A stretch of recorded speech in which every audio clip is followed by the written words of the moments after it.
Hello guys, welcome to another video. Now last night we finally received the dot buffs for the spells. That came very late into the patch notes there, but we do have them before launch, so that's nice. And there are some pretty big buffs in here. There's buffs to Fizz Dot, that's looking good. Death's Oath got buffed there, if some people want to play that. Cold Dot is looking really good as well. However, in this video I want to focus on one buff in particular, and that is this buff right here to Scorching Ray of Immolation. Now, this skill was already really good last patch. In fact, this was actually a gauntlet build that people chose because you could get a decent amount of damage with this build and also be tanky enough to be able to actually kill Ubers in the gauntlet, you know, and actually under that pressure. So this build was already good, and this skill got massively buffed in this patch. So this buff says now has a base duration of 4 seconds, previously 3. That change there is really big. We'll talk about that in just a moment. And it's also going up to about 2,744 base fire damage at gem level 20, up from 2,343, which is about 17% more base fire damage. But the way this skill works is really important, because how this build is being played for the most part is on Totems. So on Totems, the way Scorching Ray works, and this isn't something that's exclusive to Scorching Ray of Immolation, by the way, this is something that already existed a long time ago, has existed since Scorching Ray has been in the game, which is that on Totems, each individual totem applies its own debuffs, and those debuffs do not get overridden by the next totem that gets spawned. Instead, they just persist for their full duration. And so by making use of this skill on Totems, you can essentially obtain access to a bunch of new scaling vectors in the form of totem placement speed, so you can get your totems out faster, duration scaling modifiers like increased skill effect duration, even things like temporal chains as a curse, which actually extends the debuff duration on the enemy side of things. And things like this will essentially allow you to build a lot of damage over time. You can just continuously stack up your damage. This is very much a ramping build. It ramps very high at the top end. So if you were to just look at this buff in isolation here, in terms of totem builds, this is a 17% more base damage buff, and it's a 33% more duration buff here, which accounts to roughly 56% more damage for the totem setup, if you were to account for all stacks of damage that you could possibly get if you were just completely spamming out your totems. But that is not the full picture there, because we also had a nerf in this patch to spell totem support, which is right here. Spell totems have supported skills now deal 55 to 50% less damage at gem levels 1 to 20, previously 49 to 40% less. So that is going from a 40% less multiplier to a 50% less multiplier this patch, which is quite a big nerf. And if you account for all of these things together, the Scorching Ray of Immolation totem builds actually come out at about 30% more damage in total when at full ramp. But the thing is, that is also not the full story, because the duration change here, going from 3 seconds to 4 seconds, isn't just a damage multiplier. It also changes how you're going to actually build your character and how you're going to path on the tree, which is going to save you some points. Now heading over here to POB, this is Soul's character from patch 3.28, and I will link his video in the description below if you're interested in actually checking this out, because this is a hardcore solo self-found build. This is basically the prerequisite to some of the gauntlet stuff that came out, and this is a very solid setup. You can see there, pretty much dot capped, and there's also very good defenses here. And this damage number here assumes that you're basically just standing still and, you know, spamming out all of your totems, which isn't really realistic in general gameplay, so it is going to be a bit lower than this. But I wanted to actually come over here to the POB so that I can showcase exactly what these changes are going to do to this type of build. So you can see here that this build paths to the middle of the tree here to be able to grab both of these duration clusters. And when doing that, and when scaling duration up here with other modifiers, you end up reaching about a 7.4 second duration on the debuff. So that's the debuff that's being applied by each tick of the Scorching Ray beam.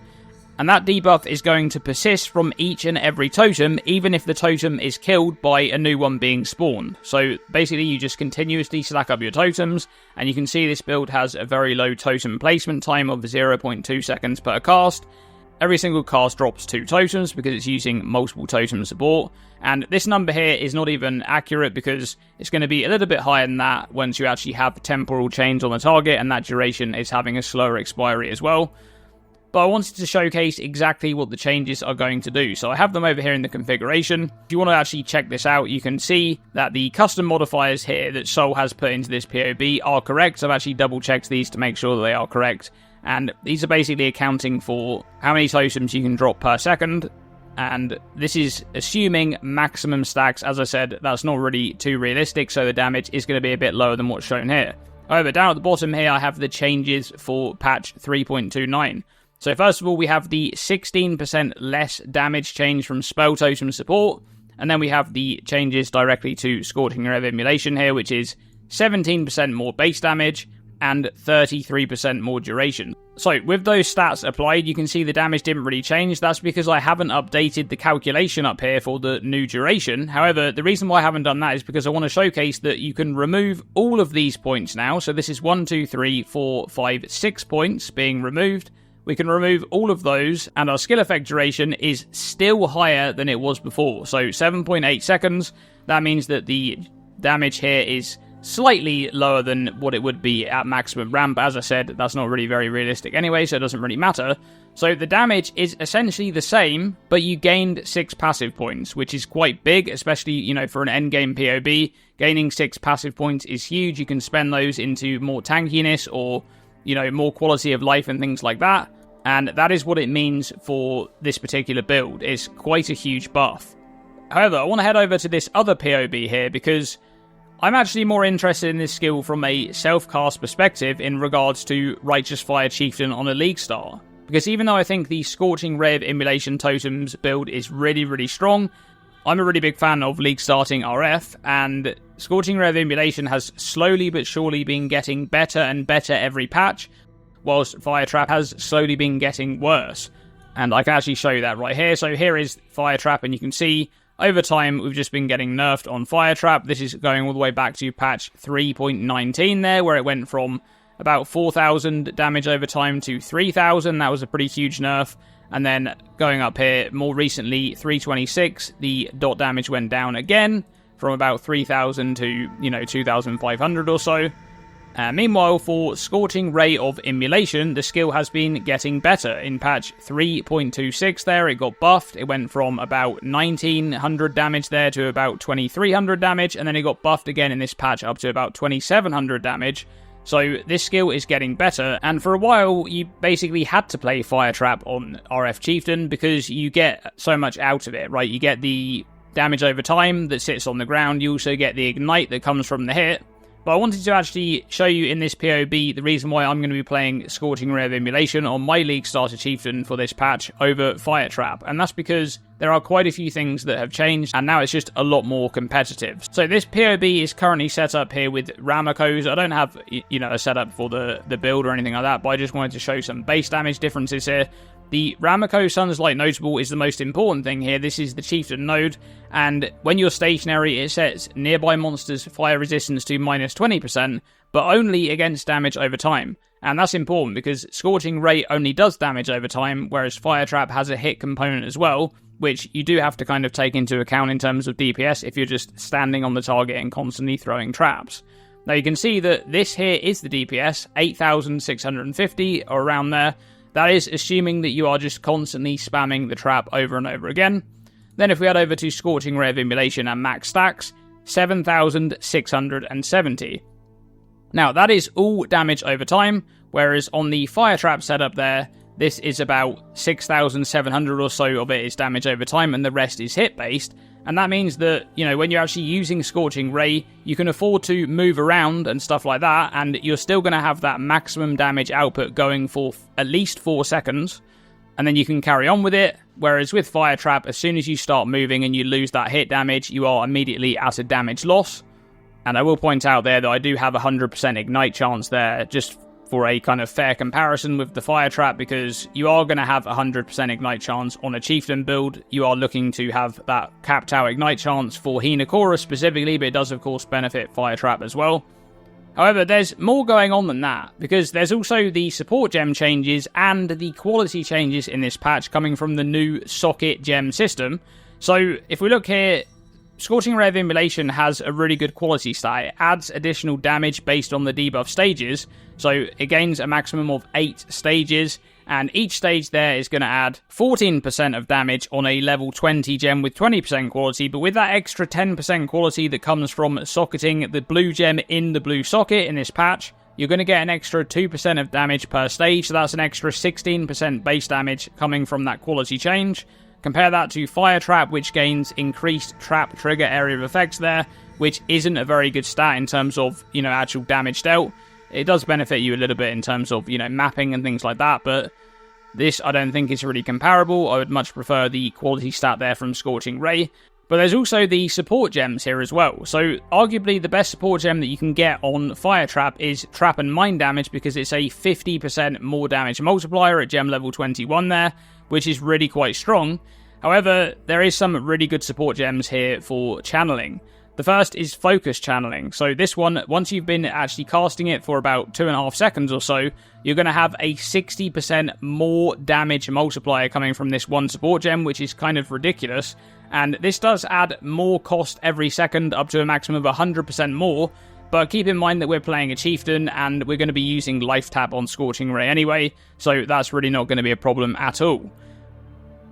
Now, the other support gem there is, of course, Infused Channeling, which is another really great support gem option that you can use with Scorching Ray that you don't have the option of using if you're playing Fire Trap. This one actually is a decent damage multiplier at 29% more, but it also means that whilst you're standing still, and you do want to stand still on a Chieftain because of Ramako, of course, and while you are standing still channeling your skill, you're going to take 14% less damage from hits.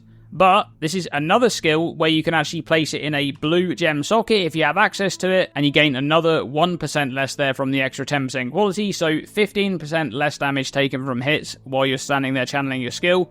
That is really, really nice.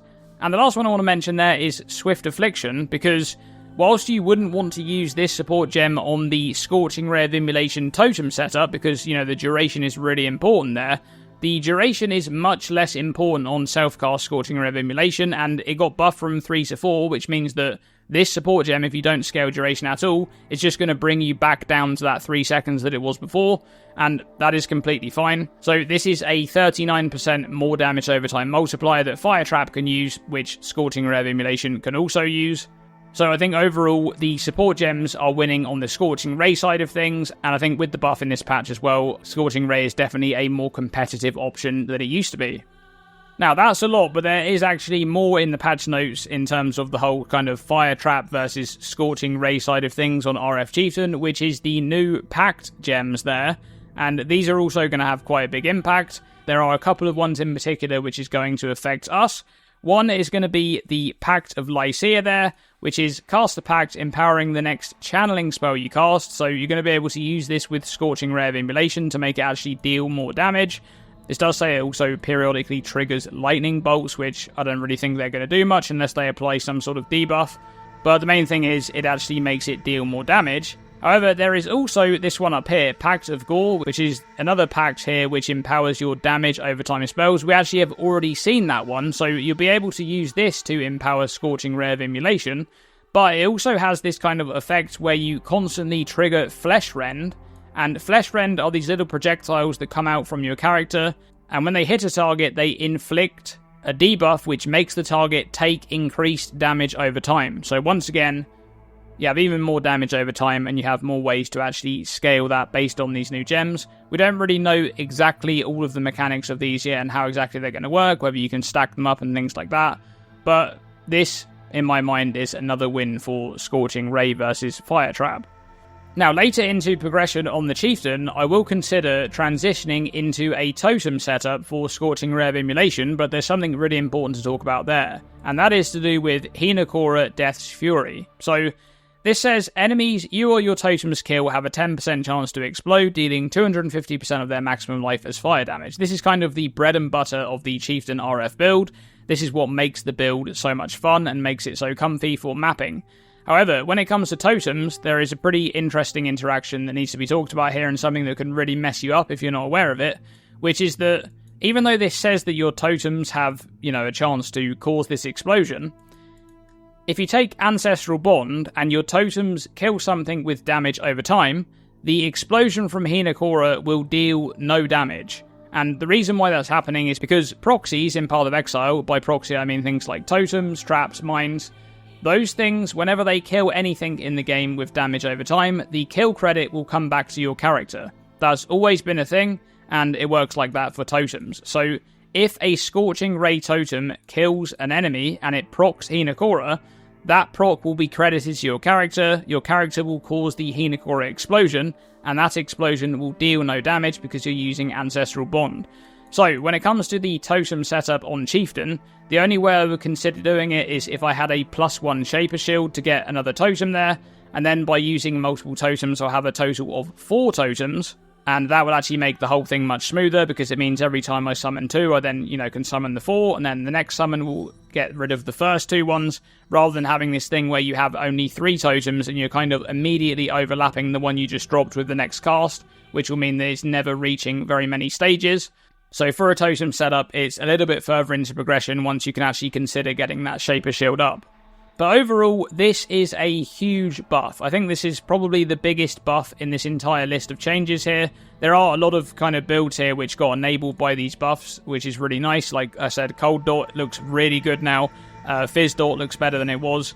There's just tons of stuff in here. We've got like a Vile Reap buff here. This is really good. Frigid Bond has huge damage. I think there's going to be some people playing Frigid Bond on the new Ascendancy with Mercs. So there's a lot of really cool stuff in here. But I think the Searing Bond of Immolation buff takes the cake for me. That's just a really big one. And that's going to be my plan, I think, for League Start. And of course, if you want to do something similar to that, make sure you follow Pox RF because he has the best guide I've seen. It's just ridiculously good, extremely detailed, even has an entire website there with all of the questions you could want to ask already answered. So I'll link the Pox website down below. And I will also link that Soul video for his Scorching Ray of Immolation Totems build. But that's going to be it for this one. Thanks for watching, and as always, stay tuned and stay safe.